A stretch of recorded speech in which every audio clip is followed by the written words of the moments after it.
ஜோதிட ரகசியங்கள் நேயர்களுக்கு வணக்கம். நான் பாக்யா Ashok reiki grand master and tarot card reader.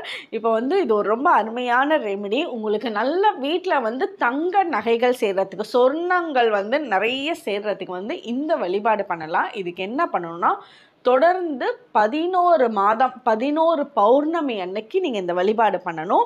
பௌர்ணமி அன்னைக்கு நைட்டு 8:30க்கு சொர்ண ஆகாஷன பைரவருக்கு நீங்கள் தாமரை மலர் வச்சு பூஜை பண்ணலாம். அதே நேரத்தில் அவருக்கு அவல் பாயாசம் வச்சும் நீங்கள் வழிபாடு தொடர்ந்து பண்ண ஏன்னா அந்த பௌர்ணமியில் 8:30ன்றது ரொம்ப அருமையான டைம். இந்த டைமில் நம்ம ஒரு பூஜைகள் பண்ணுறோம் அப்படின்றப்போ நமக்கு நல்ல பலவிதமான நகை நமக்கு சேர ஆரம்பிக்கும். ஸோ கண்டிப்பாக பண்ணுங்கள். தேங்க்யூ.